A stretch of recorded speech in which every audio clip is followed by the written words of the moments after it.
바로 시어머니의 제삿날 현모양처의 가면을 쓴 형님의 방에서 비임약을 발견했습니다. 저는 망설임 없이 그 약을 다른 약으로 몰래 바꿔치기 했죠. 그리고 그날 밤 시아버지의 처절한 비명이 정적을 깨고 그들이 필사적으로 숨겨온 추악한 비밀을 세상에 드러냈습니다. 대체 무슨 일이 있었던 걸까요? 그리고 어떻게 작은 약 한 통이 명망 높던 한 집안을 하룻밤 사이에 풍비박산낼 수 있었을까요? 그날은 시어머니의 세 번째 기일이었습니다. 서울 근교에 위치한 저희 시댁의 3층짜리 저택은 장엄하면서도 숨막히는 분위기에 잠겨 있었습니다. 진한 향 냄새와 부엌에서 올라오는 음식 냄새가 뒤섞여 집안 구석구석을 파고들며 가뜩이나 무거운 공기를 더욱 답답하게 만들었죠. 둘째, 며느리인 저는 새벽 4시부터 일어나 모든 것을 준비해야 했습니다. 12가지가 넘는 제사 음식, 통통하게 살이 오른 조기구이, 정성껏 부친 삼색전, 손이 많이 가는 산적꼬치까지 모든 것이 제 손을 거쳐야 했습니다. 팔은 끊어질 듯 아팠고 등은 쑤셨으며 낡은 티셔츠는 땀으로 축축이 젖었지만 저는 감히 불평 한마디 할 수 없었습니다. 이 집에서 제 위치가 어디인지 똑똑히 알고 있었으니까요.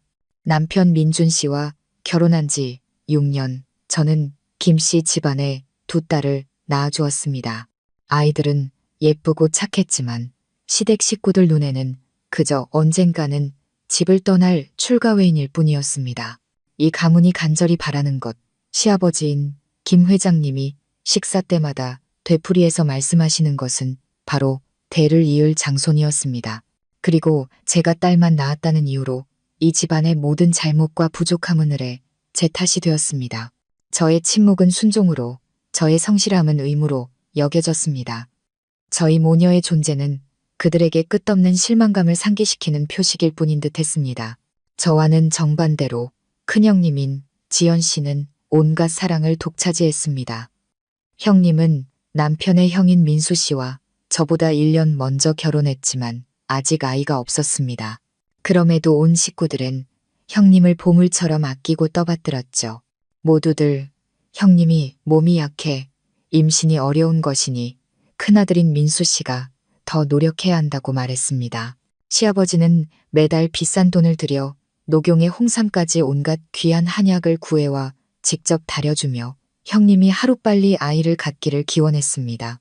형님은 집안일엔 손 하나 까딱하지 않았습니다.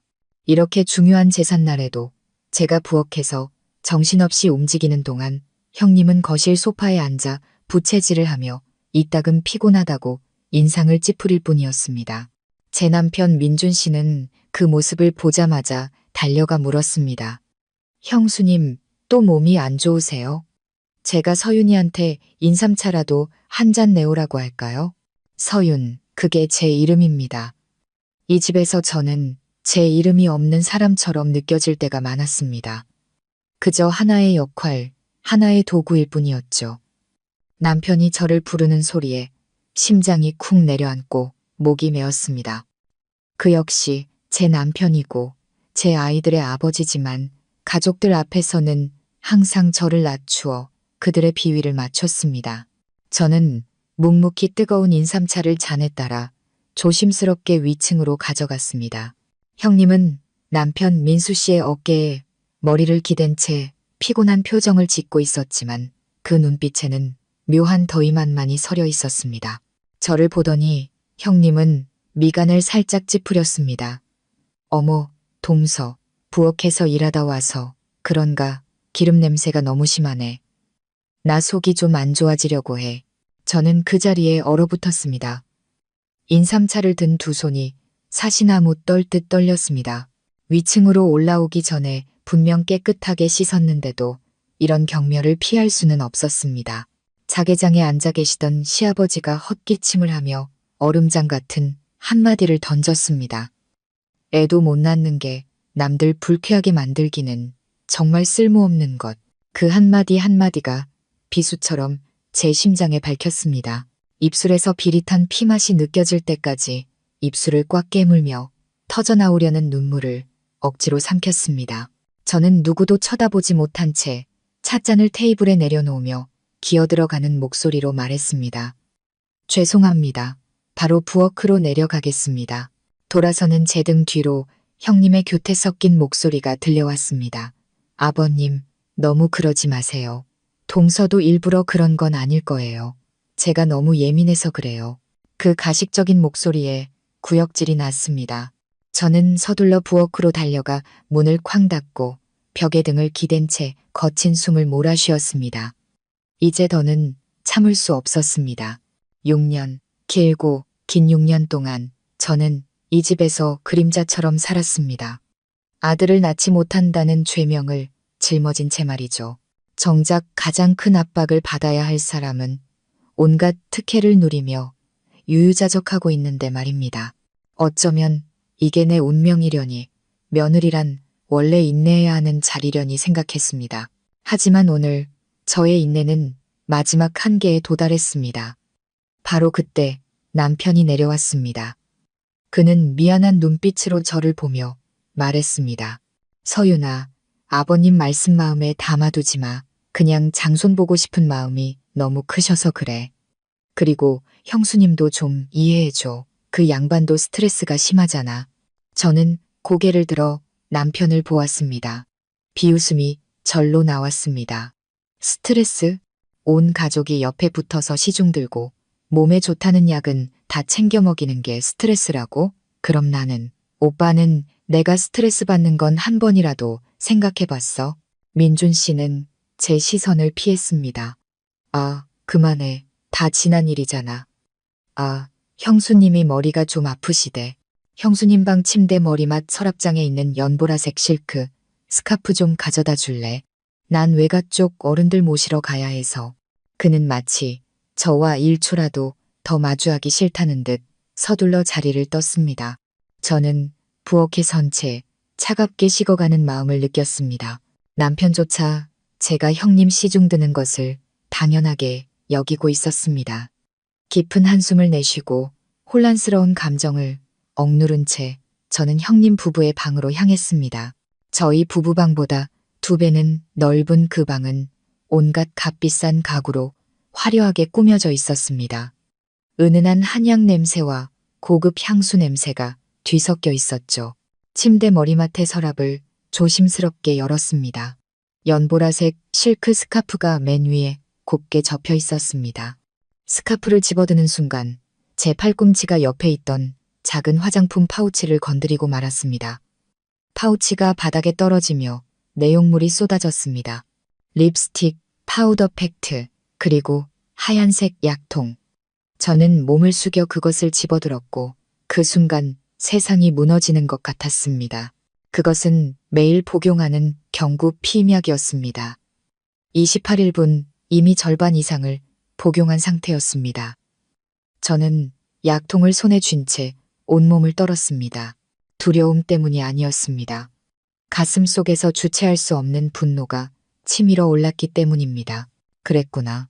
아이를 갖기 어렵다는 그 가련한 표정, 늘 피곤하다는 투정, 그 모든 압박감이 전부 완벽한 연기였다니. 형님은 아이를 원하지 않았던 겁니다. 지난 수년간 이 가족 전체를 속이고 저를 대신 죄인으로 만들었던 겁니다. 제가 감내해야 했던 모든 멸시와 비난, 부당한 대우, 그 모든 것이 이 여자의 이기심과 거짓말에서 비롯된 것이었습니다. 저는 약통을 꽉 쥐었습니다. 손가락 마디가 하얗게 질렸습니다. 대담하고도 위험한 생각이 머릿속을 스쳤습니다. 지금 당장 이 사실을 폭로하지 않을 것이다. 그건 너무 쉬운 결말이니까. 나는 형님이 내게 저지른 모든 일에 대한 대가를 치르게 할 것이다. 형님이 절대로 상상하지 못할 방식으로. 문득 남편 서랍 속의 친구에게서 선물 받았다던 약병이 떠올랐습니다. 남녀 공용 흥분제라며 필요할 때 쓰라고 했다는 그 약, 민준 씨는 한 번도 손대지 않았죠. 저는 조용히 피임약통을 파우치에 다시 넣고 스카프를 침대 위에 올려둔 뒤 방을 빠져나왔습니다. 제 방으로 향하는 동안 심장이 미친 듯이 뛰었습니다. 이 연극, 이제는 내가 막을 내릴 차례였습니다. 만약 이 이야기가 여러분의 공감을 얻고 다음 내용이 궁금하시다면 자신의 명예를 위해 일어선 여성들을 응원하는 의미에서 좋아요를 눌러주세요. 여러분의 이야기나 생각을 댓글로 공유해 주시고 앞으로 펼쳐질 가장 짜릿한 전개를 놓치지 않도록 채널 구독도 잊지 마세요. 진실이 밝혀졌을 때 과연 누가 고개를 숙여야 할까요? 제 방으로 돌아와 문을 걸어 잠갔습니다. 심장은 여전히 가슴속에서 요동치고 있었죠. 손안에 든 형님의 피임약은 차가웠지만 동시에 모든 것을 태워버릴 듯한 열기를 품고 있었습니다. 그것은 더 이상 단순한 약이 아니었습니다. 저의 6년간의 억울함의 증거이자 제가 견뎌야 했던 모든 모욕과 눈물로 지새운 밤들의 현신이었습니다. 하늘은 왜 이리도 불공평한지, 왜 나에게 이런 모진 시댁과 무능한 남편을 주셨는지 원망한 적도 많았습니다. 하지만 어쩌면 하늘은 불공평한 것이 아니라 제 스스로 공정함을 되찾을 기회를 주신 것일지도 모릅니다. 그리고 그 기회는 바로 지금이었습니다. 저는 조심스럽게 민준 씨의 서랍을 열었습니다. 낡은 셔츠, 몇 벌 아래 상표도 없는 짙은 갈색의 작은 유리병이 있었습니다. 이것이 바로 저의 비밀 병기였습니다. 민준 씨의 친구가 술에 취해 쥐어주며 직수입한 거라 효과가 즉각적이라고 했다는 그 약. 조심성 많고 자존심도 강한 남편은 한 번도 사용할 엄두를 내지 못했죠. 이런 거 잘못 먹으면 큰일 나. 라며 제게 말한 적도 있었습니다. 하지만 바로 그 잘못될 수도 있는 물건이 오늘 제 손안에 비장의 카드가 되었습니다. 저는 작은 족집게를 이용해 형님의 피임약을 하나씩 조심스럽게 꺼냈습니다. 손이 떨렸습니다. 두려움 때문이 아니라 분노와 희열이 뒤섞인 감정이 솟구쳤기 때문입니다. 약을 하나씩 꺼낼 때마다 과거에 부당했던 기억들이 눈앞에 되살아났습니다. 첫 번째 알약은 첫 딸을 낳았을 때 아직 시어머니가 살아계셨을 때였습니다. 손녀를 힐끗 보시더니 한숨을 쉬며 말씀하셨죠. 또 딸이라니 출가 외인 하나 늘었네. 두 번째 알약은 형님이 명품 가방을 샀을 때 시아버지가 안목이 높다며 집안의 격을 높인다고 칭찬을 아끼지 않으셨을 때였습니다. 반면 제가 시장에서 새로 산 옷을 입었을 땐 입을 삐죽이며 말씀하셨죠. 싼 게 비지떡이지 촌스럽긴. 세 번째, 네 번째, 다섯 번째 알약은 제가 부엌에서 홀로 먹어야 했던 수많은 저녁 식사, 귀에 밝히도록 들었던 비아냥거림, 온 가족이 저를 향해 던졌던 경멸의 눈빛이었습니다. 그들은 단지 아들을 낳지 못했다는 이유로 저를 죄인으로 만들었습니다. 진짜 범인은 위층에서 효심 깊은 며느리 연기를 하며 아이를 간절히 원하는 척하고 있는데도 말입니다. 남아있는 피임약을 모두 꺼낸 후 저는 작은 커터칼로 남편의 약에서 가루를 조금 긁어냈습니다. 많이 사용하지는 않았습니다. 그저 약간의 원치 않는 효과를 일으킬 정도의 아주 적은 양만 필요했으니까요. 저는 조심스럽게 그 가루를 약의 빈자리에 채워넣고 얇은 은박지로 다시 봉했습니다. 최대한 원래 모습과 똑같이 보이도록 말이죠. 모든 준비를 마친 후 저는 조작된 피임약통을 형님의 화장품 파우치에 다시 넣고 모든 것을 제자리에 두었습니다. 흔적 하나 남기지 않았습니다. 이 모든 일을 저는 소름 끼칠 정도의 침묵 속에서 해냈습니다. 숨소리조차 조심스러웠죠. 마치 외줄 타기를 하는 기분이었습니다. 작은 실수 하나가 저를 나락으로 떨어뜨릴 수 있었지만 이제 저에겐 돌아갈 길이 없었습니다. 그들이 저를 이 막다른 길로 몰아넣었으니 제가 왜 이렇게 잔인해졌는지 원망하지 말아야 할 겁니다. 저는 실크 스카프를 들고 거실로 올라가 형님에게 건넸습니다. 형님은 여전히 힘없는 목소리로 스카프를 받았습니다. 고마워, 동서. 동서는 정말 착한 사람이야. 나처럼 집안에 아무 도움도 못 되는 사람과는 다르지. 저는 살짝 미소만 지었습니다. 그 미소 뒤에 숨겨진 의미를 아무도 알지 못했겠죠. 별 말씀을요, 형님. 형님은 푹 쉬세요. 다른 일은 제가 다 알아서 할게요. 그날 오후 내내 저는 여전히 성실한 둘째 며느리였습니다. 묵묵히 제사상을 치우고 산더미처럼 쌓인 설거지를 하고 집안을 반짝반짝하게 닦았습니다. 시댁 식구 중 누구 하나 제게 힘들지 않냐고 묻는 사람이 없었고 도와주는 사람도 없었습니다. 그들은 그것을 당연한 제 책임이라고 여겼습니다. 남편조차 어른들을 바래다 드리고 와서는 거실에서 TV만 볼 뿐 이따금 부엌을 힐끗거리며 제가 일을 다 끝냈는지 확인할 뿐이었죠. 저녁 식사 시간은 늘 그렇듯 무거운 분위기 속에서 시작되었습니다. 시아버지는 또다시 장손 타령을 시작하셨습니다. 우리 김씨 집안이 3대째 장손으로 대를 이어왔는데 민수, 민준이 대해서 끊기게 생겼으니 내가 죽어서 눈을 감을 수가 있겠나. 그는 저를 쳐다보며 노골적으로 책망하는 눈빛을 보냈습니다. 저는 못 들은 척밥만 먹었습니다. 지현 형님은 여전히 착한 며느리 역할을 완벽하게 소화했습니다. 시아버지께 반찬을 집어드리며 연신 말했죠. 아버님, 걱정 마세요. 저희도 정말 노력하고 있어요. 아직 인연이 닿지 않아서 그런가 봐요. 저는 그 연극을 보며 실소를 터뜨릴 뻔했습니다. 노력? 매일 피임약을 먹으려고 노력하고 있겠지. 그날 밤 모든 정리를 마치고 방으로 올라왔습니다. 두 딸은 이미 깊이 잠들어 있었습니다. 아이들의 천진난만한 얼굴을 바라보자 가슴 한구석이 아려왔습니다. 바로 이 아이들을 위해서라도 저는 더 강해져야 했습니다. 아이들의 엄마가 무시당하고 짓밟히는 환경에서 아이들을 자라게 할 수는 없었습니다.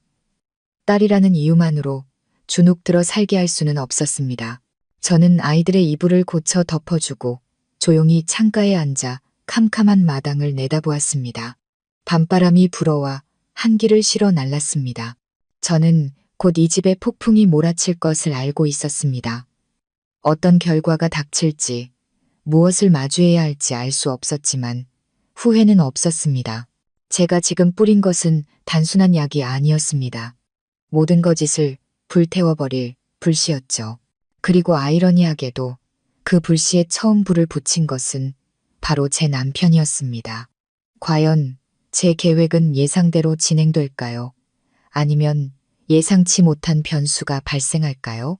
형님의 가식적인 연극은 과연 벗겨질까요? 그날 밤 저는 거의 잠을 이루지 못했습니다. 옆에서는 남편의 규칙적인 코골이가 들려왔지만 제 정신은 이상할 정도로 또렷했습니다. 집안의 모든 소리에 귀를 기울였습니다. 창문 틈으로 새어 들어오는 바람 소리, 벽에서 도마뱀이 혀를 차는 소리, 거실에 걸린 낡은 시계의 규칙적인 째깍거림까지 평소에는 익숙했던 모든 소리가 마치 무언가 일어날 것을 예고하는 것처럼 섬뜩하게 들렸습니다. 저는 그렇게 뜬 눈으로 캄캄한 천장을 바라보며 누워 있었습니다. 동이 틀 무렵 새날의 첫 햇살이 창문 틈으로 스며들기 시작했을 때 저는 지친 몸을 이기지 못하고 얕은 잠에 빠져들었습니다. 다음 날 아침 모든 것은 평소와 다름없이 흘러가는 듯했습니다. 저는 여전히 집에서 가장 먼저 일어나온 가족의 아침 식사를 준비했습니다. 시아버지는 식탁에 앉아 근엄한 표정으로 조간신문을 읽고 계셨고 남편은 서둘러 몇 숟갈 뜨고는 출근했습니다. 단 한 가지 이상한 점이 있었다면 그건 바로 지현 형님이었습니다. 형님은 평소와는 다른 화사한 얼굴로 식당에 내려왔습니다. 분홍빛 실크 원피스를 입고 가볍게 화장을 한 형님은 입가에 늘 옅은 미소를 머금고 있었습니다. 매일같이 보이던 피곤하고 지친 기색은 온데간데 없었죠. 저를 보더니 심지어 밝게 인사까지 건넸습니다. 좋은 아침, 동서. 오늘 아침은 뭘 했길래 이렇게 맛있는 냄새가 나? 저는 조금 놀랐지만 예의 바르게 대답했습니다. 소고기 묵국 끓였어요. 형님, 입에 맞으실지 모르겠네요. 형님은 자리에 앉아 맛있게 식사를 했습니다. 심지어 평소에는 기름지다고 절대 입에 대지 않던 동그랑땡까지 하나 더 집어먹었습니다. 시아버지는 그 모습을 보고 매우 기뻐하는 눈치였습니다. 그는 희망에 찬 눈빛으로 형님을 바라보며 말했습니다. 지현아, 오늘 보니 안색이 아주 좋아 보이는구나. 내가 사준 보약이 효과가 있는 게냐? 형님은 미소를 지으며 남편 민수 씨를 힐끗 쳐다보더니 대답했습니다. 네, 아버님, 그것도 있겠지만 무엇보다 마음이 편해야 하는 것 같아요. 요즘 저희 부부 사이도 더 좋아졌고요. 여기까지 말한 형님의 얼굴이 갑자기 붉어졌습니다. 옆에 앉아있던 민수 씨도 조금 당황한 듯 보였습니다. 그는 헛기침을 한 번 하고는 서둘러 아내에게 반찬을 집어주었습니다. 저는 그 광경을 보며 마음속에서 묘한 감정이 솟구치는 것을 느꼈습니다. 아무래도 제가 준 보약이 효과를 발휘하기 시작한 모양이었습니다. 터져나오려는 웃음을 간신히 참고 조용히 고개를 숙여 제 밥을 먹었습니다. 지금 제 마음속은 걱정과 통쾌함, 그리고 앞으로 무슨 일이 벌어질지에 대한 호기심이 뒤섞여 혼란스러웠습니다. 저는 제가 위험한 도박을 하고 있다는 것을 알고 있었습니다. 제 자신의 안위뿐만 아니라 아이들의 미래까지 건 도박이었죠. 아침 식사 후 형님은 제 팔을 끌며 작게 속삭였습니다. 서윤아, 어제 제사 준비하느라 정말 고생 많았어. 난 몸이 안 좋아서 아무것도 돕지 못했네. 미안한데 오늘 오후에 우리 쇼핑이나 갈까? 내가 고마움의 표시로 뭐 하나 사줄게. 저는 깜짝 놀랐습니다. 6년 며느리 생활 동안 형님이 먼저 제게 어디 가자고 한 것은 처음이었습니다. 이전까지 형님은 저를 투명인간 취급하거나 명령조로만 말을 걸었습니다. 이런 갑작스러운 변화는 저를 의심하게 만들었습니다. 이것이 형님이 파놓은 또 다른 함정일까요? 아니면 정말로 오늘 기분이 좋아서일까요? 저는 잠시 망설이다 고개를 끄덕였습니다. 도대체 무슨 꿍꿍이인지 확인해 보고 싶었습니다. 그날 오후 형님은 저를 시내에서 가장 호화로운 백화점으로 데려갔습니다. 형님은 저를 이끌고 이 매장, 저 매장을 돌아다니며 망설임 없이 쇼핑을 했습니다. 자신을 위해 명품 드레스, 몇 벌과 비싼 하이힐, 고급 화장품 세트를 샀죠. 그러고는 제게 돌아서서 호탕하게 말했습니다. 동서, 마음에 드는 거 있으면 뭐든 골라. 오늘은 내가 쏠게. 저는 조금 놀랐지만 간단한 블라우스 하나만 골랐습니다. 그 여자에게 어떤 것도 받고 싶지 않았습니다. 제가 옷을 입어보는 동안 형님은 의자에 앉아 누군가와 문자를 주고받으며 끊임없이 미소를 지었습니다. 그때 형님의 표정은 정말 낯설었습니다. 갓 사랑에 빠진 소녀 같은 수줍음과 함께 무언가 만족스러운 듯한 담이 만만한 표정이 섞여 있었죠. 저는 그 모습을 보며 마음속에서 의심이 싹 트는 것을 느꼈습니다. 무언가 이상했습니다. 형님의 변화는 너무나 갑작스러웠습니다. 아이를 가지려고 노력하는 사람의 모습이라기보다는 어떤 은밀한 관계에 깊이 빠져 있는 사람 같았습니다. 문득 형님이 방에서 몰래 전화를 받던 일, 친구를 만난다고 거짓말하고는 낯선 표정으로 늦게 귀가하던 일들이 떠올랐습니다.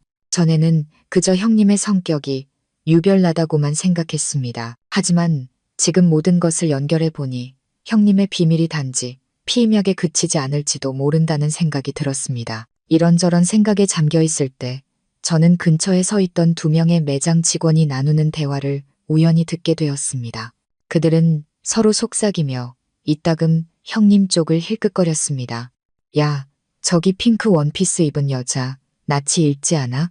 혹시 X회사 영업팀 김민수 부장님 아내 아니야? 맞는 것 같아. 요즘 웬 배 나오고 나이 지긋한 아저씨랑 자주 다니던데. 회사 큰손인 파트너라나 뭐라나 둘이 엄청 다정해 보이던데 무슨 사이인지 몰라. 남의 일은 우리가 알아서 뭐해. 근데 진짜 팔자 좋다. 남편한테도 사랑받고 다른 남자한테도 사랑받고. 그들의 말은 제 귀에 천둥처럼 울렸습니다. 저는 탈의실 안에서 그대로 얼어붙었고 온몸의 피가 차갑게 식는 것 같았습니다. 김민수 부장님, 그건 바로 형님 남편의 이름이었습니다. 배 나온 늙은 남자, 회사의 큰손. 설마 형님은 시댁을 속이는 것뿐만 아니라 외도까지 하고 있었던 걸까요?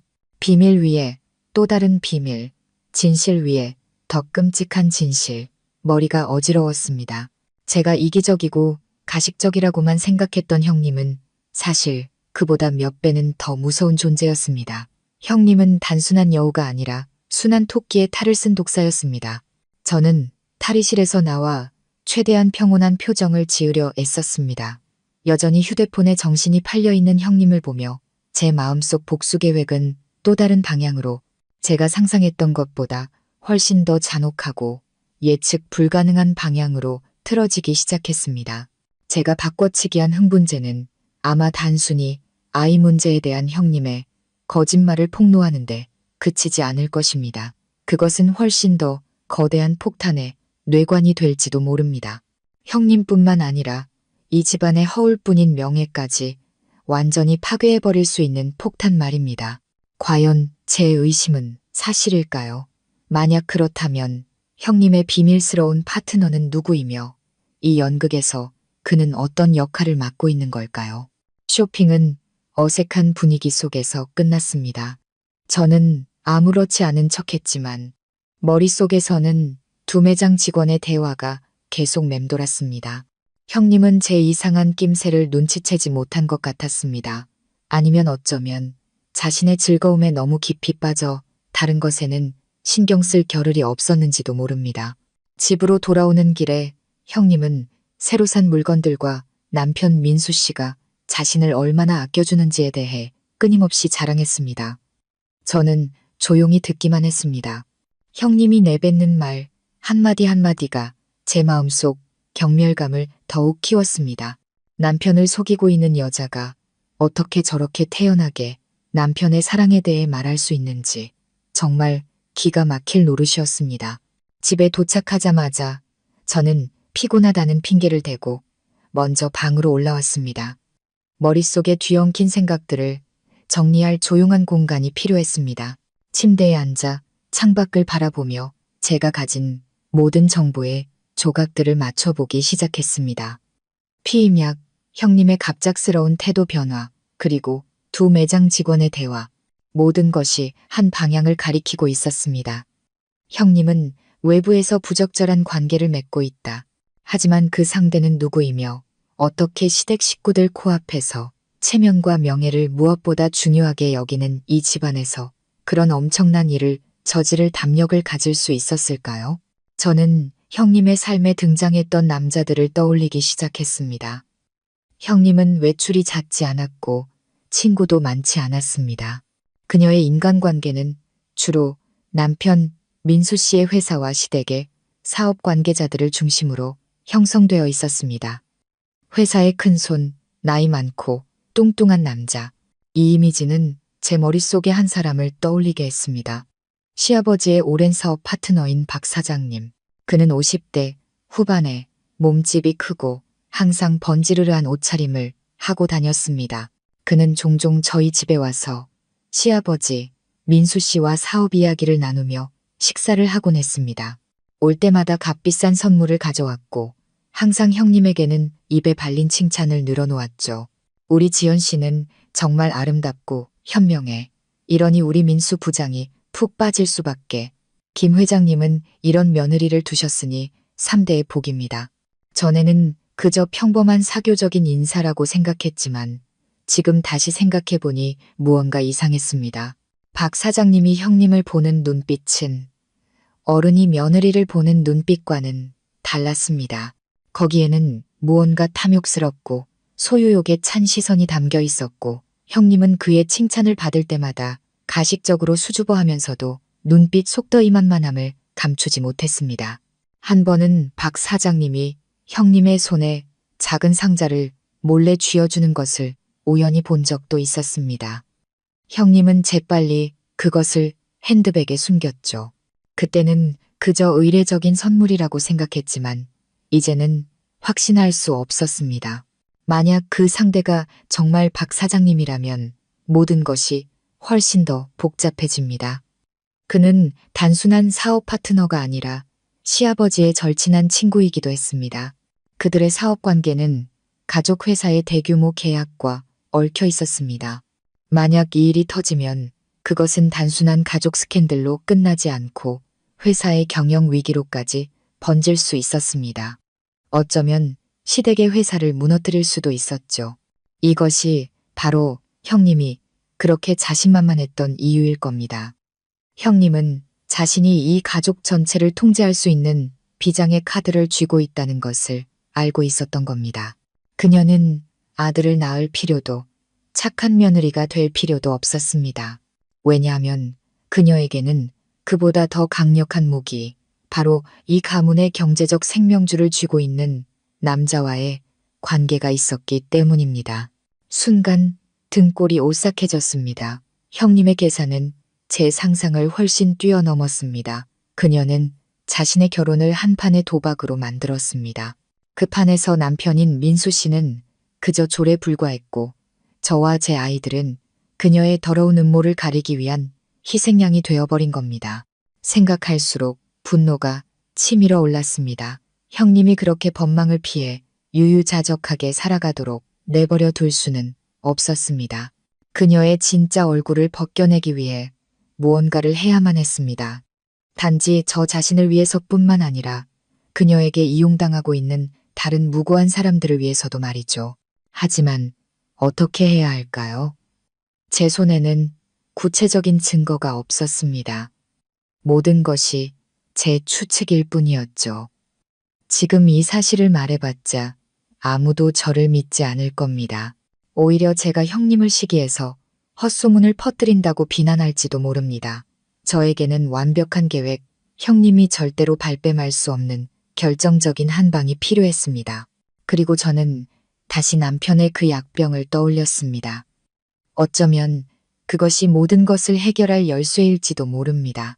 저는 형님의 비밀이 가장 자연스럽고 누구도 부정할 수 없는 방식으로 비달에 드러날 상황을 만들어야 했습니다. 저는 머릿속으로 치밀한 계획을 세우기 시작했습니다. 인내심을 갖고 적절한 시기를 기다려야 했습니다. 그리고 그 시기는 그리 멀지 않은 것 같았습니다. 그날 저녁 식사 자리에서 시아버지는 기분 좋게 말씀하셨습니다. 다음 주에 박 사장이 우리 집에 와서 저녁을 먹기로 했다. 그 친구가 최근에 큰 계약을 하나 성사시켜서 우리 가족과 기쁨을 나누고 싶다더구나. 모두들 손님 맞이 준비 잘하도록 해라. 특히 지연이 네가 솜씨 발휘해서 귀한 손님 대접할 특별 요리 몇 가지 준비하거라. 저는 심장이 쿵쾅거리는 것을 느꼈습니다. 바로 이때다. 나의 기회가 왔다. 이 저녁 식사는 단순한 축하 파티가 아니라 형님의 연극을 위한 마지막 무대가 될 것입니다. 그리고 제가 바로 이 놀라운 피날레의 감독이 될 겁니다. 저는 형님 쪽을 쳐다보았습니다. 그녀는 화사하게 미소 짓고 있었고 두 눈은 이상할 정도로 반짝였습니다. 곧 애인을 만날 생각에 기뻐하고 있겠지만 완벽한 함정이 자신을 기다리고 있다는 사실은 꿈에도 모르고 있겠죠. 저 또한 은밀하게 미소 지었습니다. 이 체스 게임, 이제 제가 결정적인 수를 둘 차례였습니다. 과연 저는 시댁에서 형님과 그녀의 애인을 함정에 빠뜨리는데 성공할 수 있을까요? 운명의 저녁 식사는 과연 어떻게 펼쳐질까요? 일주일은 긴장된 기다림 속에서 흘러갔습니다. 저는 여전히 말수적고 순한 둘째 며느리 역할을 충실히 해냈습니다.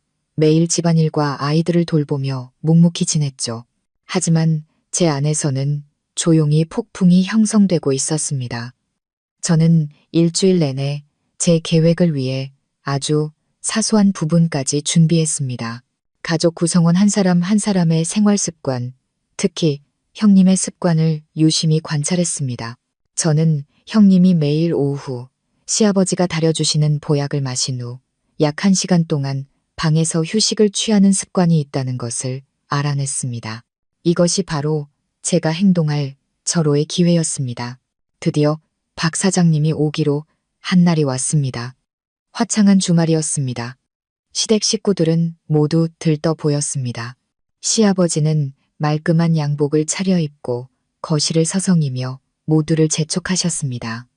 민수 씨와 제 남편은 집안을 장식하고 식탁을 차리는 것을 도왔습니다. 그리고 형님은 말할 필요도 없이 그날 가장 화려한 사람이었습니다. 몸매가 드러나는 와인색 롱드레스를 입고 있었죠. 평소보다 화장도 짙게 했고 붉은 입술과 교태로운 눈빛은 노골적으로 유혹적이었습니다. 그 모습을 보면 누구도 아이를 갖기 어려워하는 여자라고 생각하지 않을 겁니다. 마치 낭만적인 데이트를 준비하는 사람 같았죠. 저는 늘 그렇듯 부엌을 책임졌지만 오늘은 서럽거나 피곤하지 않았습니다. 오히려 이상한 흥분이 느껴졌습니다. 제가 만드는 요리 하나하나, 제가 차리는 접시 하나하나가 모두 제 계획의 일부였습니다. 저는 일부러 맛과 향이 강하고 맵고 자극적인 음식들을 준비했습니다. 그리고 특별히 시아버지가 아주 좋아하시는 약주 한 병을 준비했습니다. 신장에 좋고 양기를 돋우는 효능이 있는 술이었죠. 저는 박 사장님도 술을 좋아한다는 것을 알고 있었고 그가 시아버지의 권유를 거절하지 못할 것이라고 확신했습니다. 저녁 6시쯤 박 사장님이 도착했습니다. 그는 여전히 배가 나오고 얼굴이 번들거렸으며 손목에는 번쩍이는 금시계를 차고 있었습니다. 집에 들어서자마자 그는 호탕하게 웃으며 말했습니다. 김 회장님, 그리고 모두들 안녕하세요. 오랜만에 뵙는데 회장님은 여전히 정정하십니다. 시아버지가 기쁘게 그를 맞이했습니다. 박 사장, 어서 오게. 자네가 큰 계약을 따냈다는 소식을 듣고 내 얼마나 기뻤는지 몰라. 박 사장님은 시아버지와 악수를 했지만 그의 눈은 민수 씨 옆에 얌전히 서 있는 형님에게서 떨어질 줄을 몰랐습니다. 아닙니다, 회장님. 다 회장님과 회사에서 도와주신 덕분이죠. 아, 지연 씨도 안녕하세요. 오늘 정말 아름다우십니다. 형님은 얼굴을 붉히며 미소 지었습니다. 박 사장님도 안녕하세요.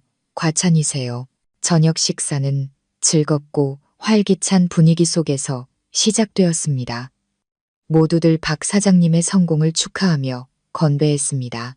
시아버지는 끊임없이 손님에게 술을 따랐고 박 사장님도 매우 적극적으로 응했습니다. 그는 연거푸 술잔을 비웠습니다.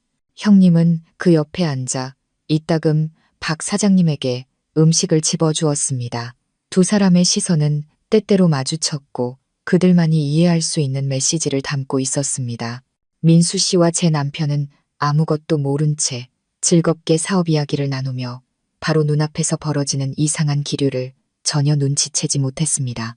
저는 식탁 한 구석에 앉아 조용히 모든 것을 지켜보았습니다. 일부러 술은 거의 마시지 않고 입술만 살짝 적셨습니다. 저는 냉철한 정신을 유지해야 했습니다. 파티가 절정에 이르고 모두가 얼큰하게 취했을 때 저는 제 기회가 왔음을 직감했습니다. 딸이 운다는 핑계를 대고 먼저 자리에서 일어났습니다. 저는 조용히 위층으로 올라갔습니다. 하지만 제 방으로 가는 대신 형님 부부의 방으로 향했습니다. 방문은 잠겨있지 않았습니다. 살며시 문을 열고 안으로 들어갔습니다. 방은 비어 있었고 향수 냄새와 한약 냄새만 은은하게 풍겼습니다. 저는 재빨리 형님의 화장대로 다가갔습니다.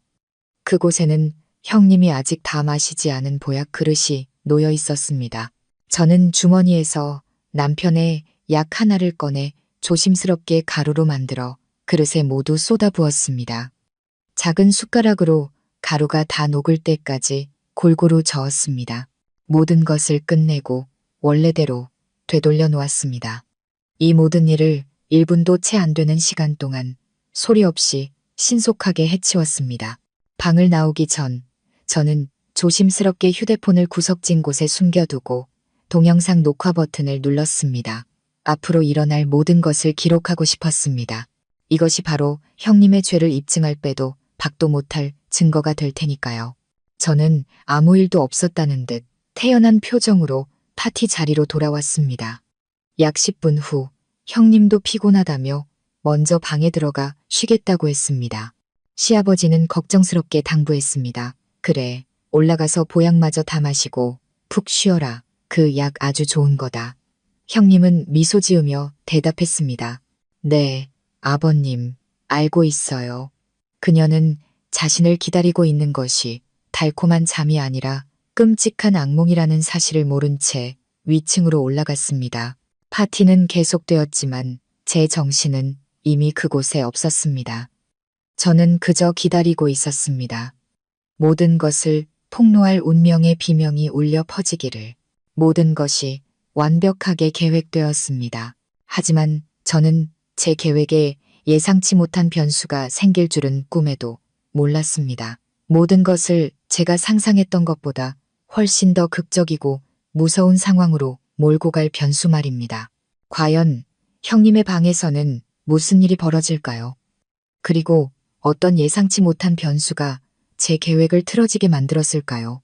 시간은 납처럼 무겁게 더디게 흘러갔습니다.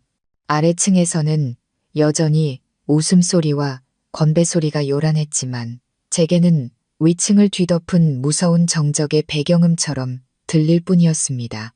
저는 등이 뻣뻣하게 굳은 채 식탁 밑에서 두 손을 꽉 쥐고 앉아 있었습니다. 이마에서는 식은땀이 흘렀고 심장은 옆 사람이 들을 수 있을까봐 걱정될 정도로 세차게 뛰었습니다. 10분, 그리고 20분이 지났지만 아무런 소리도 들리지 않았습니다. 길어지는 침묵에 저는 불안해지기 시작했습니다. 제가 넣은 약에 양이 너무 적어서 효과가 없었던 걸까? 아니면 형님이 무언가 이상한 낌새를 채고 약을 마시지 않은 걸까? 수천 가지 질문이 머릿속을 맴돌며 숨쉬기조차 힘들게 만들었습니다. 제가 절망감에 빠져들기 시작할 무렵 예상치 못한 일이 벌어졌습니다. 약주를 몇 잔 더 마신 시아버지가 갑자기 자리에서 비틀거리며 일어났습니다. 어허, 내가 몸에 열이 좀 오르는구나. 술이 너무 독했나 봐. 난 먼저 좀 쉬러 올라가야겠다. 다들 편하게들 있게. 이미 취한 박 사장님이 급히 그를 붙잡았습니다. 김 회장님, 벌써부터 비틀거리시면 어떡합니까? 조금 더 앉아 계시지요. 하지만 시아버지는 손을 저었습니다. 아닐세, 몸이 안 좋아. 늙어서 자네들 같지가 않네. 민준아. 너희들이 아버지를 대신해서 손님 잘 모셔라. 그렇게 말하고는 비틀거리며 계단 쪽으로 걸어갔습니다. 저는 그의 뒷모습을 보며 마음속에서 불길한 예감이 솟구치는 것을 느꼈습니다. 시아버지도 위층으로 올라가다니 형님이 혼자 있는 곳으로 설마 아닐 거야. 저는 그 미친 생각을 머리에서 지우려고 애썼습니다. 분명 자기 방으로 가시겠지. 하지만 그 순간 제 생각을 뒤엎는 작은 디테일이 눈에 들어왔습니다. 시아버지의 방은 복도 왼쪽 끝에 있었고 형님 부부의 방은 복도 오른쪽 바로 앞에 있었습니다. 그리고 저는 똑똑히 보았습니다. 시아버지가 오른쪽으로 방향을 트는 것을. 온몸이 얼어붙었습니다. 단 한 번도 상상해 본 적 없는 끔찍한 진실이 눈앞에 펼쳐지는 것 같았습니다. 설마 형님의 비밀 애인이 박 사장이 아니라 바로 시아버지였단 말인가? 저는 제 생각조차 믿을 수가 없었습니다. 너무나 역겹고 상상조차 할 수 없는 일이었습니다. 항상 도덕을 설파하고 가문의 명예를 중시하던 시아버지가 어떻게 그런 패륜적인 짓을 저지를 수 있단 말인가? 그리고 며느리인 형님이 어떻게. 저는 스스로를 진정시키려 애썼습니다. 내가 잘못 본 것일 거야. 술에 취해서 방을 헷갈리신 거겠지. 하지만 여자의 직감은 저에게 그 위층에서 무언가 끔찍한 일이 벌어지고 있다고 속삭였습니다. 더 이상 가만히 앉아 있을 수 없었습니다. 확인해 봐야 했습니다. 저는 화장실에 간다는 핑계를 대고 서둘러 자리를 떴습니다. 고양이처럼 소리 없이 한 걸음 한 걸음 조심스럽게 계단을 올랐습니다. 형님 부부의 방에 가까워질수록 이상한 소리가 들려왔습니다. 비명소리가 아니라 신음소리와 거친 숨소리, 그리고 남자와 여자가 속삭이는 소리였습니다. 지현아, 네가 최고야. 아버님, 조용히 하세요. 누가 들으면 어떡해요. 세상에, 귀가 먹먹해지고 머리가 빙빙 돌았습니다. 그건 분명 시아버지와 형님의 목소리였습니다. 진실은 제 상상보다 훨씬 더 끔찍했습니다. 그들은 단순한 외도가 아니라 바로 이 집에서 시어머니의 제삿날에 그런 추악한 짓을 저지르고 있었던 겁니다. 구역질이 목구멍까지 차올랐습니다. 토하지 않기 위해 급히 손으로 입을 막았습니다. 분노, 혐오, 경멸, 모든 감정이 뒤섞여 저를 미치게 만들었습니다. 그리고 바로 그때 제가 예상했던 대로 흥분제의 효과가 나타나기 시작했습니다. 방 안의 신음소리가 갑자기 더 커지고 더 급해졌습니다. 그리고 마침내 시아버지의 처절한 비명이 밤의 정적을 갈랐습니다. 악, 사, 살려줘, 내 심장, 심장이. 뒤이어 형님의 끔찍한 비명이 터져나왔습니다. 아버님, 아버님, 왜 이러세요? 누구 없어요? 사람 살려. 온 집안이 혼란에 휩싸였습니다. 아래층에 있던 사람들이 비명을 듣고 허둥지둥 뛰어 올라왔습니다. 민수 씨와 제 남편이 가장 먼저 달려왔습니다. 그들이 방문을 열었을 때 끔찍한 광경이 눈앞에 펼쳐졌습니다. 시아버지는 바닥에 쓰러져 가슴을 부여잡고 경련을 일으키고 있었습니다. 얼굴은 파랗게 질렸고 입에서는 거품을 물고 있었죠. 그리고 형님은 얇은 가운 하나만 걸친 채 그 옆에 무릎을 꿇고 있었습니다. 머리는 헝클어져 있었고 얼굴은 핏기 하나 없이 하얗게 질려 있었습니다. 아버지, 아버지, 왜 이러세요? 민수 씨가 소리치며 아버지에게 달려갔습니다. 빨리, 빨리 119에 전화해. 남편이 당황하며 휴대폰을 꺼내 들었습니다. 박 사장님과 다른 손님들도 올라왔습니다. 그들은 문 앞에 얼어붙은 채 자신들이 보고 있는 광경을 믿을 수 없다는 표정이었습니다. 시아버지가 며느리의 방에서 도저히 설명할 수 없는 상태로 쓰러져 있다니 모든 시선이 형님에게 쏠렸습니다. 의심과 심판의 눈초리였죠. 그녀는 그저 더듬거리며 울부짖을 뿐이었습니다. 저는 몰라요. 아버님이 갑자기 제 방에 들어오셔서 그러다 갑자기 저렇게 되셨어요. 그 혼란 속에서 저만이 유일하게 평정을 유지하고 있었습니다. 저는 한쪽 구석에 서서 조용히 모든 것을 지켜보았습니다. 구석에 숨겨둔 제 휴대폰은 여전히 빨간 불을 깜빡이며 녹화 중이었습니다. 모든 것이 선명하고 누구도 부정할 수 없게 기록되고 있었습니다. 시아버지와 형님의 연극은 마침내 막을 내렸습니다. 하지만 그 막이 이렇게 피비린내 나고 비극적일 줄은 몰랐습니다. 구급차가 마침내 도착했습니다. 그들은 위독한 상태의 시아버지를 싣고 떠났고 시댁 식구들도 황급히 뒤따랐습니다. 집은 갑자기 텅 비고 싸늘해졌습니다. 저와 어찌할 바를 모르는 손님들만 남았죠. 박 사장님이 제게 다가와 탐색하는 눈빛으로 물었습니다. 서윤 씨, 대체 무슨 일이 있었던 겁니까? 저는 그저 순진한 표정으로 고개를 저었습니다. 저도 잘 모르겠어요. 그냥 비명 소리가 들려서 올라와 봤을 뿐이에요. 물론 저는 누구보다도 잘 알고 있었습니다. 하지만 지금은 진실을 말할 때가 아니었습니다. 저는 기다려야 했습니다. 제가 설치한 폭탄이 가장 화려하게 터질 때까지. 그리고 그 순간이 그리 멀지 않았다는 것을 알고 있었습니다. 과연 시아버지는 살아남을 수 있을까요? 그리고 제가 녹화한 영상은 시댁의 어떤 지각 변동을 일으키게 될까요? 병원은 시댁의 비극을 위한 두 번째 무대가 되었습니다. 응급실 복도에 창백한 형광등 불빛이 혼란과 공포에 질린 얼굴들을 비추었습니다. 큰아들 민수 씨는 안절부절 못하며 복도를 서성였고 머리를 쥐어뜯으며 중얼거렸습니다. 어떻게 이런 일이, 왜 하필 오늘? 제 남편 민준 씨는 구석에 주저앉아 두 손에 얼굴을 묶고 있었습니다. 어깨가 가늘게 떨리고 있었죠. 그리고 지연 형님. 그녀는 대기 의자에 몸을 웅크린 채 앉아 있었습니다.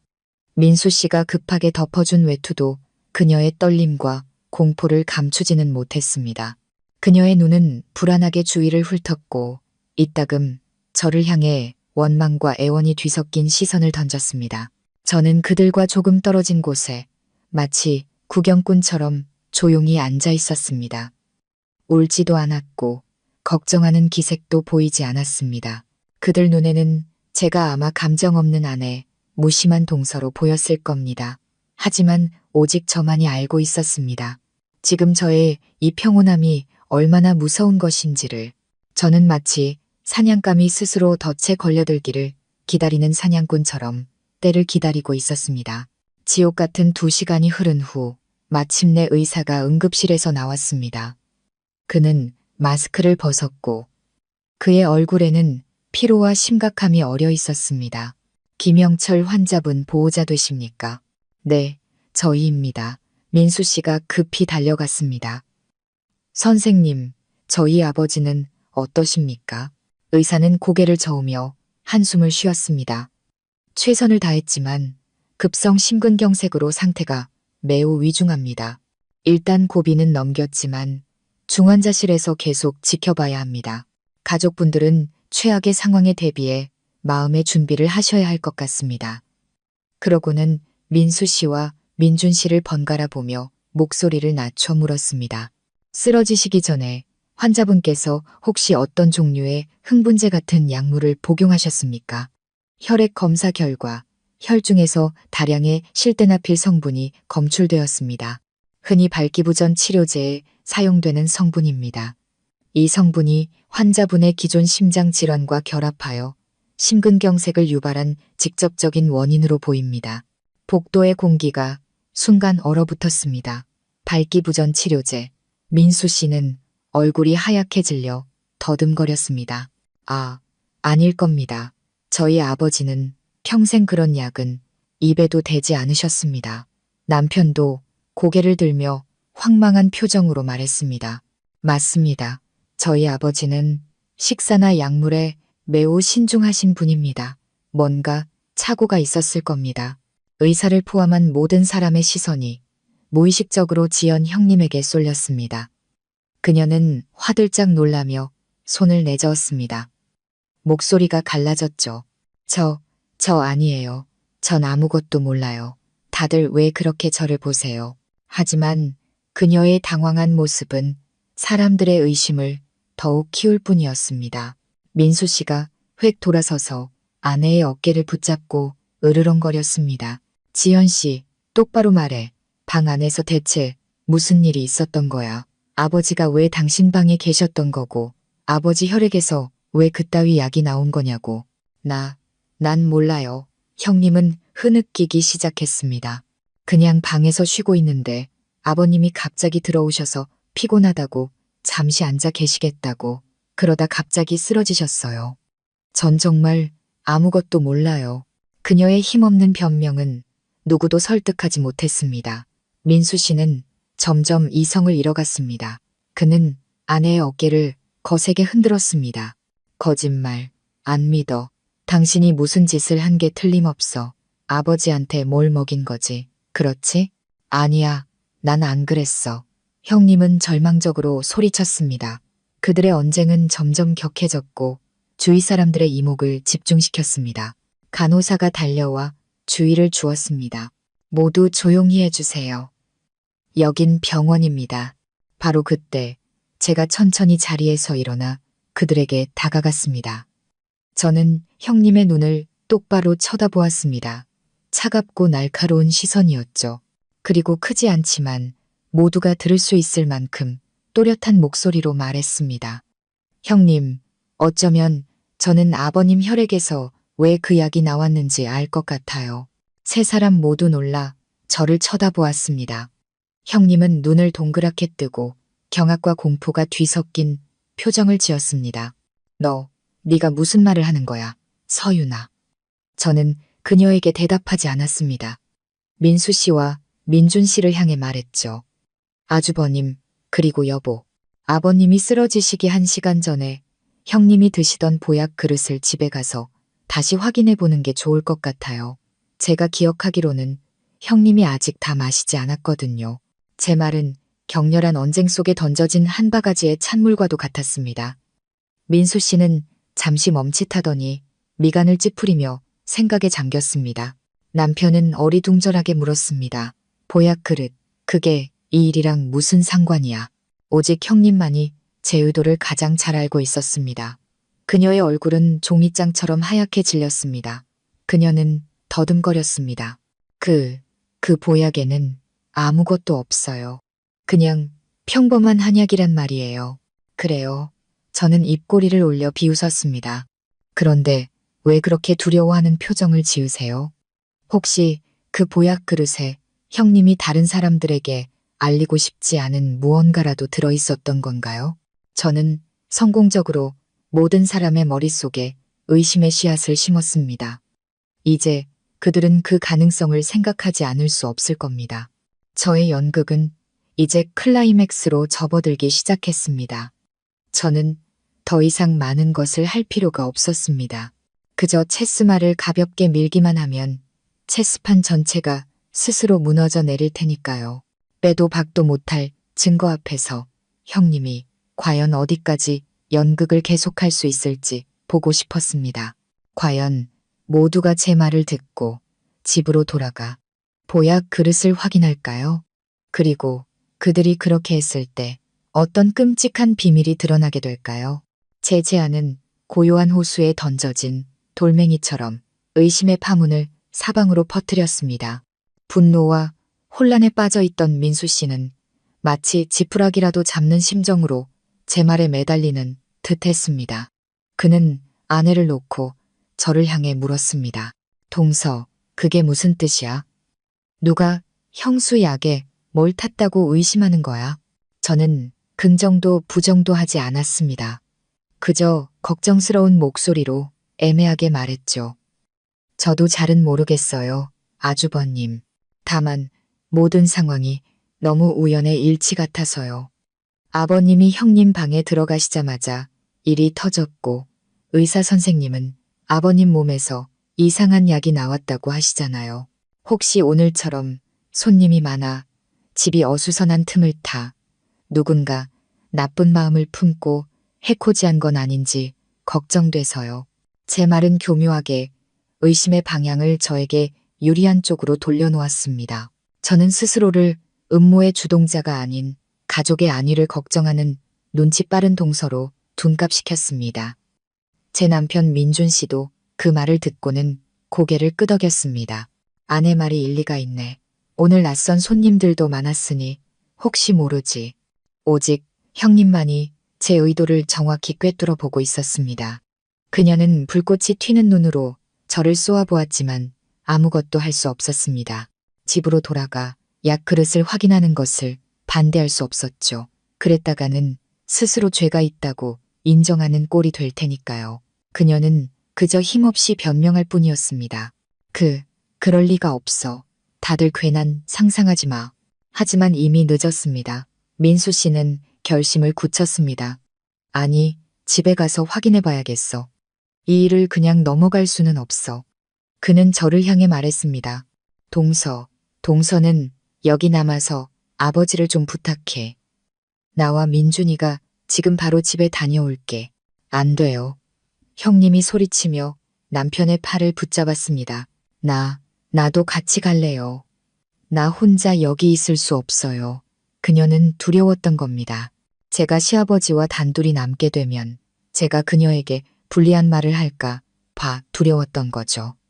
하지만 그녀의 당황한 모습은 민수 씨의 의심을 더욱 키울 뿐이었습니다. 그는 아내의 손을 뿌리치며 차갑게 말했습니다. 당신은 여기 있어.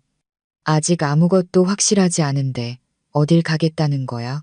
그렇게 말하고는 그와 제 남편은 서둘러 병원을 떠났습니다.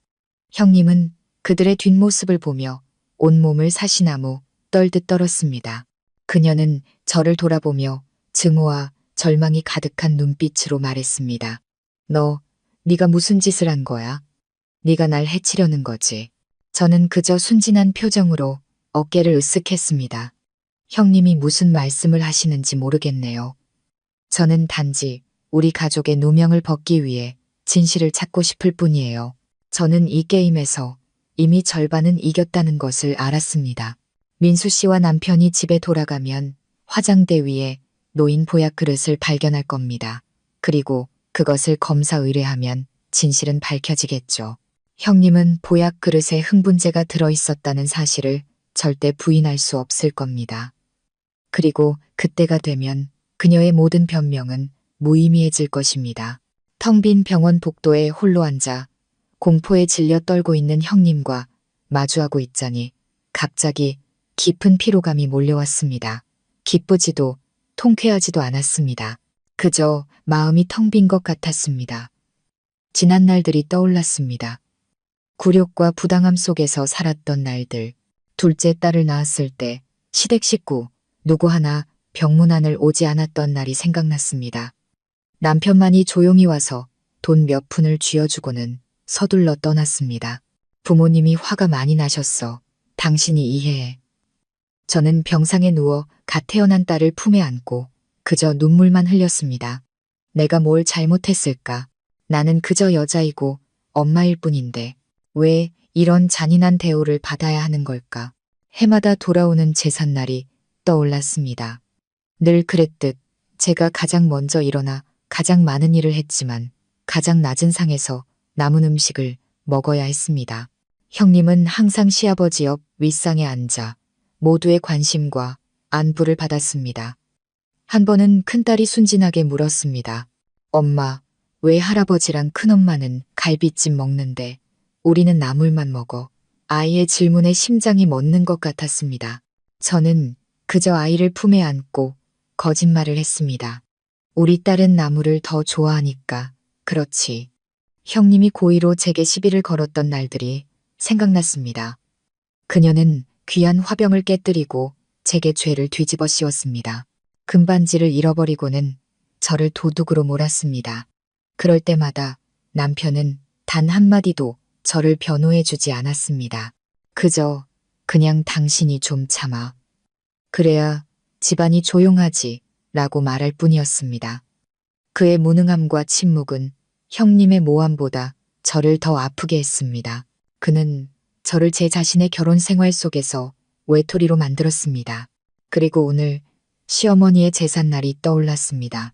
이런 날조차 그들은 저를 가만두지 않았습니다. 계속해서 자신들의 연극을 이어가며 저를 죄인으로 구경꾼으로 만들었습니다. 저의 인내는 한계에 다다랐습니다. 더 이상 이거짓과 부당함 속에서 살 수 없었습니다. 저는 일어나 싸워야 했습니다. 단지 저 자신을 위해서뿐만 아니라 제 아이들을 위해서도 말이죠. 저는 아이들에게 그들의 엄마가 나약하고 순종적인 사람이 아니라는 것을 보여줘야 했습니다. 그들의 엄마는 스스로를 지키고 자신의 것을 되찾을 수 있는 사람이라는 것을요. 6년간의 굴욕적인 며느리 생활에 대한 기억은 저를 약하게 만드는 대신 오히려 제 결심을 더욱 굳건하게 만들었습니다. 제가 삼켰던 눈물, 제가 깊이 묻어두었던 억울함은 이제 힘이 되었습니다.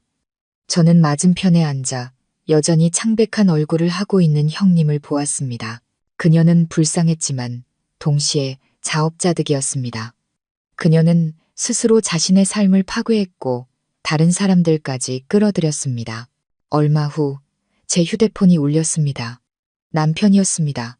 전화를 받자 수화기 너머로 떨리는 목소리가 들려왔습니다. 서윤아, 내 말이 맞았어. 형수 약그릇에서 정말 이상한 약이 들어있었어. 저는 깊은 숨을 들이마시며 목소리가 떨리지 않도록 애썼습니다. 그래요? 그래서 검사는 의뢰했어요? 아니, 하지만 내가 조금 맛을 봤어. 아주 이상한 맛이나 평범한 한약 맛이 아니야. 서윤아, 대체 누가 이런 짓을 한 걸까? 누가 우리 가족을 해치려고 한 걸까? 저는 잠시 침묵하다가 천천히 말했습니다. 섣불리 결론 내리지 마세요. 어쩌면 우리가 피해자라고 생각했던 사람이 사실은 가해자일지도 모르잖아요. 제 말은 그의 마음속에 더 큰 의심을 심어놓았습니다.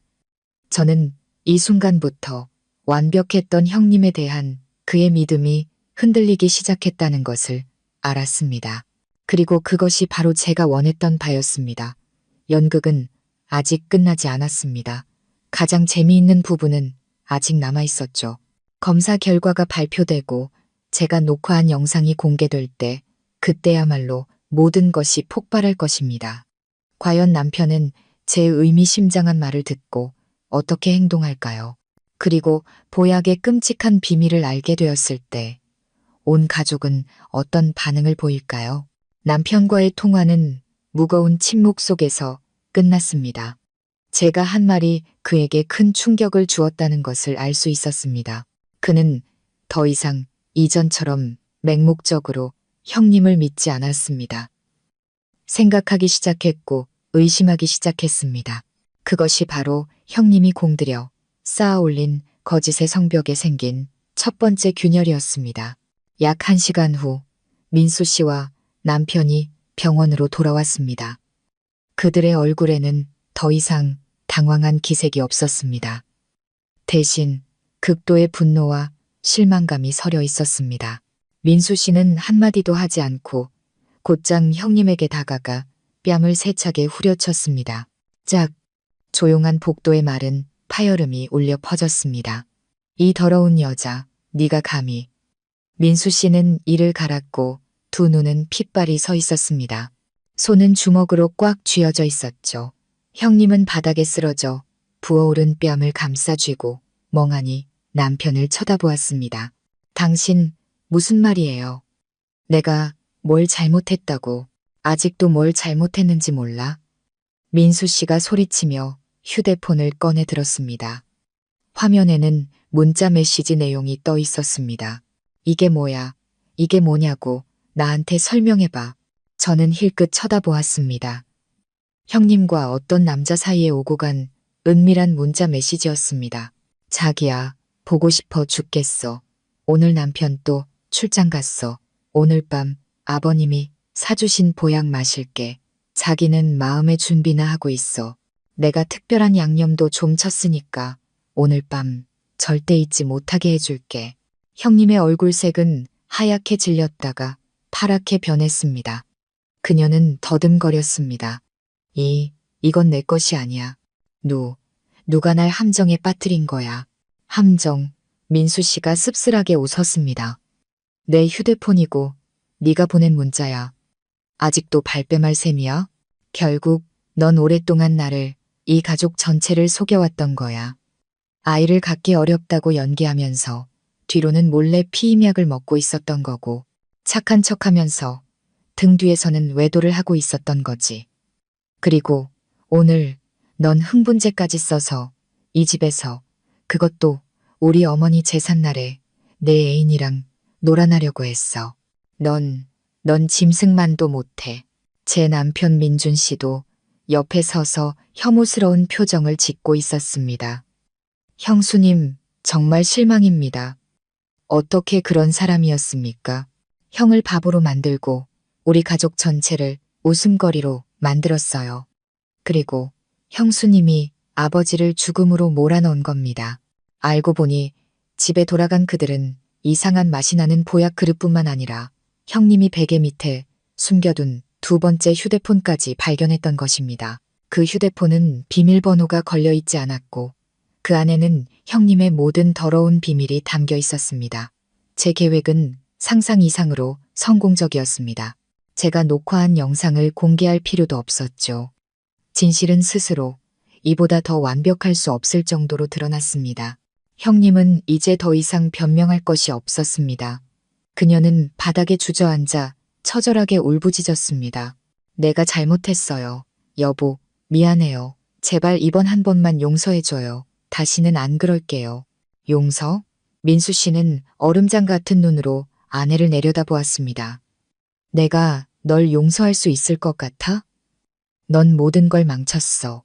내 명예, 내 가족, 그리고 내 사랑까지. 우리 이제 끝이야. 그는 제 남편을 돌아보며 단호하게 말했습니다. 민준아, 변호사 불러. 나 저 여자랑 이혼할 거야. 저 여자가 저지른 모든 일에 대해 죗값을 치르게 할 거야. 그들의 대립은 병원 안 모든 사람의 시선을 끌었습니다. 모두들 호기심과 경멸이 섞인 눈으로 그들을 쳐다보았습니다. 항상 예의와 가풍을 자랑하던 김씨 집안은 이제 만천하에 가장 추악한 속살을 드러내고 있었습니다. 저는 한쪽 구석에 서서 조용히 모든 것을 지켜보았습니다. 울며 용서를 비는 형님, 극심한 고통에 빠진 민수 씨, 어찌할 바를 모르는 제 남편을 보았습니다. 기쁘지도 통쾌하지도 않았습니다. 그저 이상할 정도로 마음이 텅 비어 있었습니다. 저의 복수는 성공했지만 그 대가는 너무나도 컸습니다. 한 가정이 산산조각 났고 한 사람은 응급실에 누워 있으며 무고한 아이들은 상처를 입게 될 것입니다. 하지만 다시 생각했습니다. 만약 제가 이렇게 하지 않았다면 저는 계속해서 부당함 속에서 살아야 했을 것이고 제 아이들은 무시당하며 자라야 했을 것입니다. 그리고 형님은 계속해서 모든 사람을 속이며 더 끔찍한 죄를 저질렀을지도 모릅니다. 어쩌면 이것은 고통스러운 결말이지만 필요한 결말이었습니다. 비록 고통스럽지만 온몸을 파괴하고 있는 악성 종양을 제거하는 수술과도 같았습니다. 바로 그때 아까 그 의사가 다시 나왔습니다. 그는 저희 가족을 보며 고개를 저으며 말했습니다. 환자분께서 의식을 되찾으셨습니다. 하지만 가족분들께 알려드릴 사항이 있습니다. 검사 결과와 여러분께서 제공해 주신 문자 메시지를 검토한 결과 저희는 이것이 단순한 심근경색이 아닐 수도 있다고 판단했습니다. 고의적인 상해, 심지어 살인미수의 정황이 보입니다. 저희는 이 사건을 경찰에 신고했으며 곧 경찰관들이 와서 진술을 받을 것입니다.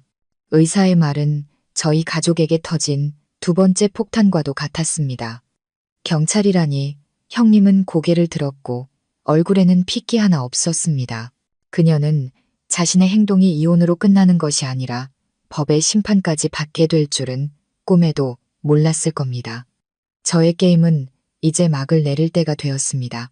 하지만 그 결말이 제 손이 아닌 법의 손에 달려있을 줄은 몰랐습니다.